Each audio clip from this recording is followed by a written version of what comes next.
सकते हैं। आज की इस वीडियो में हम हज़रत इमाम अहमद बिन हम्बल का एक वाक़या बयान करेंगे।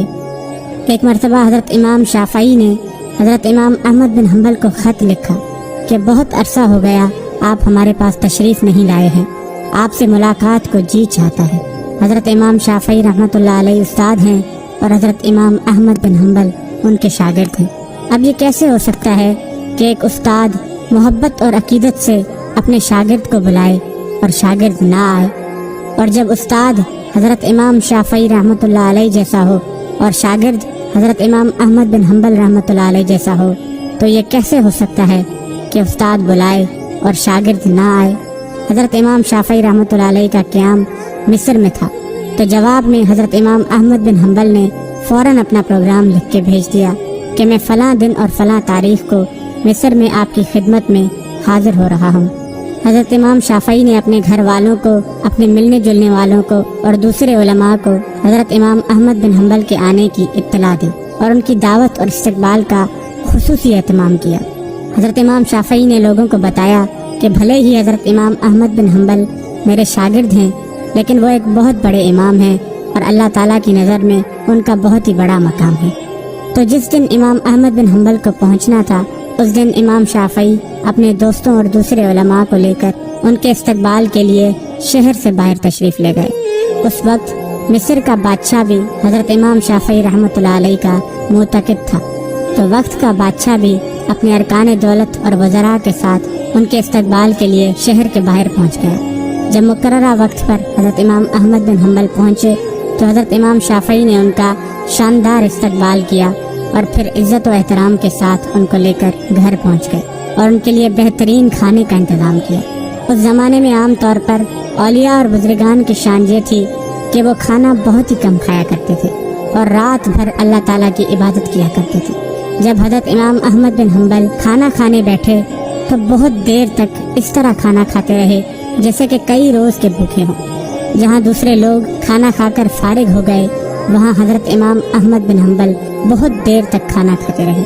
ये देखकर वहाँ मौजूद लोग हैरान रह गए कि हज़रत इमाम शाफ़ई ने तो इनकी बहुत तारीफ़ की थी कि ये बड़े अल्लाह वाले और बुज़ुर्ग इंसान हैं, लेकिन ये तो खूब पेट भरकर खाना खा रहे हैं, जबकि औलिया और बुज़ुर्ग तो बहुत ही कम खाते हैं। तो वहाँ मौजूद लोगों में इस तरह की चहमगोइयाँ होने लगी।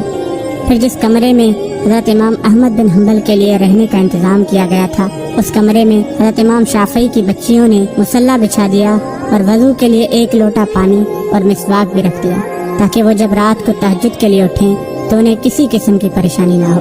उस ज़माने में तहज्जुद के लिए उठना एक आम मामूल था। इंतहाई अफसोस की बात है कि आज के ज़माने में सुबह 8 बजे और 9 बजे उठना हमारा मामूल बन चुका है। उस ज़माने में तो आम लोग भी तहज्जुद की नमाज़ पढ़ा करते थे और जो उलमा और सुलहा थे वो तो रात के वक्त इबादत किया ही करते थे। अल्लाह ताला हम सबको भी तहज्जुद पढ़ने की तौफीक अता फरमाए, आमीन। बहरहाल हज़रत इमाम अहमद बिन हम्बल ने रात को उस कमरे में आराम फरमाया और सुबह उठकर फजर की नमाज़ पढ़ने चले गए। जैसे ही वो नमाज के लिए निकले तो हज़रत इमाम शाफ़ई की बच्चियाँ उनके कमरे में आ गईं, तो वहाँ देखा कि पानी का लोटा वैसा का वैसा पानी से भरा हुआ है, ना मिसवाक इस्तेमाल हुई है और ना ही वज़ू के लिए पानी इस्तेमाल हुआ है। सब कुछ जैसा था वैसा का वैसा रखा हुआ है। अब इनके दिल में ये शुबा हुआ कि शायद रात को क्योंकि ज़्यादा खा लिया था तो तहज्जुद के लिए उनकी आँख नहीं खुली। जब फजर की नमाज पढ़कर हज़रत इमाम अहमद बिन हम्बल तशरीफ़ लाए तो घर वालों ने हज़रत इमाम शाफ़ई से कहा कि आपने तो फरमाया था कि वो बहुत बड़े बुज़ुर्ग और अल्लाह वाले हैं, लेकिन इन्होंने तो रात को खाना भी खूब खाया और रात को जो हमने इनके वज़ू के लिए पानी और मिसवाक रखा था वो भी इस्तेमाल नहीं हुए, जिससे ये मालूम हुआ कि इन्होंने तो तहज्जुद की नमाज भी नहीं पढ़ी।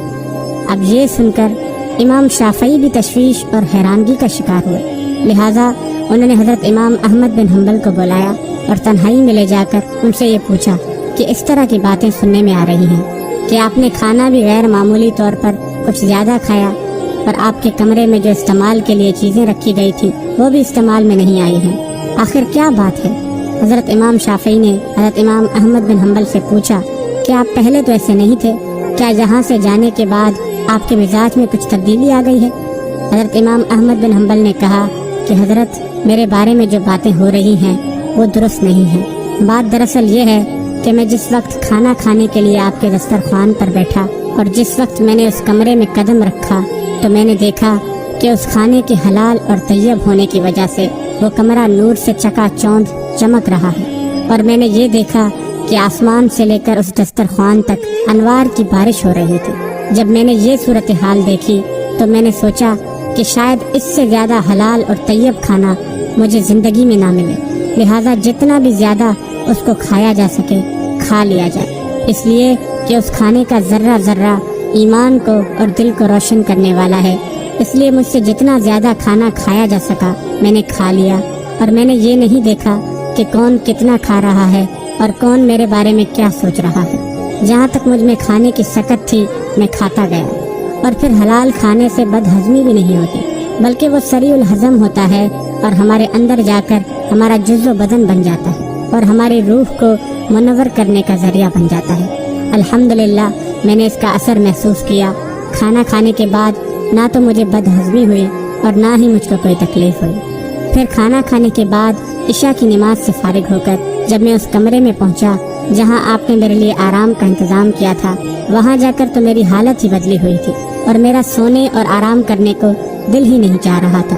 اگرچہ میں لمبا سفر کر کے آیا تھا مگر اس کھانے میں اتنی غذائیت اور توانائی تھی کہ میری تھکان اور سستی بھی ختم ہو چکی تھی، اور پھر جب میں سونے کے لیے لیٹا تو مجھے نیند ہی نہ آئی، اس لیے میں لیٹا رہا اور لیٹتے لیٹتے قرآن و حدیث میں غور و فکر کرنے لگا، حتیٰ کہ میں نے پوری رات غور و فکر کرتے ہوئے گزار دی، اور اس رات میں نے قرآن و حدیث سے 100 مسائل کے حل تلاش کر لیے، اور وہ مسائل بھی ایسے تھے کہ اس سے پہلے کبھی بھی میرے ذہن میں نہیں آئے تھے اور نہ ہی ان کی طرف کبھی میرا خیال گیا تھا۔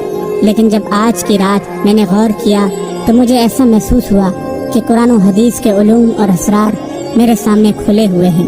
تمام مسائل کی تفصیل اور جوابات میرے ذہن میں آتے چلے گئے، اور صبح تک میں مسائل کا استنباط کرتا رہا۔ یہ سب آپ کے حلال اور طیب کھانے کا اثر تھا جو رات بھر میں نے محسوس کیا۔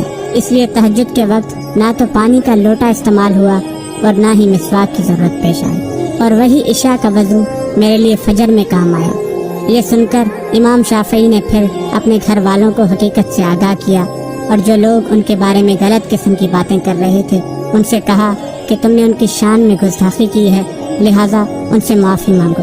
میرے عزیز بھائیوں اور بہنوں، اس واقعے سے ہمیں رزق حلال کی فضیلت کا پتہ چلتا ہے۔ آج ہمارے اندر کیوں دین کے جذبے کی کمی پائی جاتی ہے؟ آج ہمارا دل آخر دین کی طرف کیوں مائل نہیں ہوتا، جبکہ ہم اچھی طرح جانتے ہیں کہ یہ دین برحق ہے، آخرت برحق ہے، اور ہمیں آخرت کی طرف متوجہ ہونا چاہیے، لیکن پھر بھی ہمارا دل دین کی طرف متوجہ نہیں ہوتا۔ اس کی وجہ یہ ہے کہ ہماری غذا میں مشتبہ غذا کا بڑا دخل ہے، اس لیے کہ ہمارا رزق مکمل طور پر حلال نہیں ہے۔ آج ہمارے اندر ایمان کی کمزوری اور ہماری دین سے دوری کی یہی وجہ ہے کہ حرام رزق نے ہمارے اندر ایمان کی حلاوت کو ختم کر دیا ہے، جس کی وجہ سے نہ ہم دین کے قریب آتے ہیں اور نہ ہی ہمیں نماز اور عبادت میں لذت محسوس ہوتی ہے۔ اس لیے ہمیں چاہیے کہ ہم خود بھی حرام رزق سے بچیں اور اپنے گھر والوں اور بچوں کو بھی حرام رزق سے محفوظ رکھیں۔ اللہ تعالی ہم سب کو حلال اور طیب رزق حاصل کرنے کی توفیق عطا فرمائے۔